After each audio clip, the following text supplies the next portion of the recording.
Three, two, one. How y'all doing out there? The Jamestown, North Carolina show with that southern accent. And we were talking about the late night talk show, comedy shows going against the writer strike.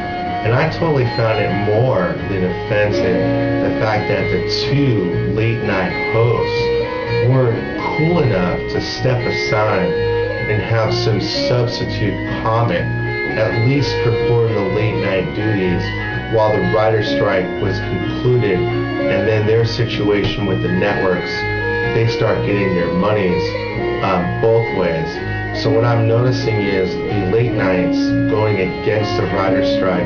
I thought Conan O'Brien's show yesterday was a combination of 4 or 5 of my shows, starting with the Jimi Hendrix song, the Jimi Hendrix Experience, which KLOS already shared and made money off of, and they know because I submitted that song.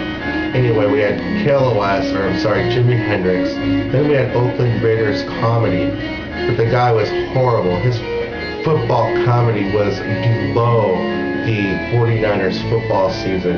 And I have to admit that it continued to happen when I saw Bob Saget on the show, all fat, but I wasn't sure, all overweight, and I wasn't sure if he was going to come on the next show, which is Carson Daly. So he's trying to make fun of me or mock me or do whatever. You guys' talent without the writers are really at a poor position. And I have to admit, I was looking forward to just kind of seeing y'all at first, but as the nights went along and the shows went along, it was just really a terrible performance. And Carson Daly, your guests, the youths out there saved your show.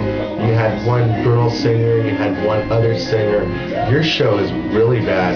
And in the other show, the guy who always watches himself, the black guy who's an actor, the guy on the whatever show we're talking about, we're not going to criticize him right now, but I can go by names if you guys like. So then Mike Huckabee making a statement while leaders are getting hurt around the world regarding democracy, that if you want to join in, that you better be able to see your own blood if you can take it or not take it, trying to compare what we're doing, the independent candidate strategist, versus his inability to take those ads that are truthful by Mitt Romney and company. And I think that whole situation out there makes Mitt Romney look strong when you have a candidate like Mike Huckabee in going against the writer's strike, going against all those people out there. And it's like, you know what, go ahead, take your shit and go back to fucking Iowa, sitting there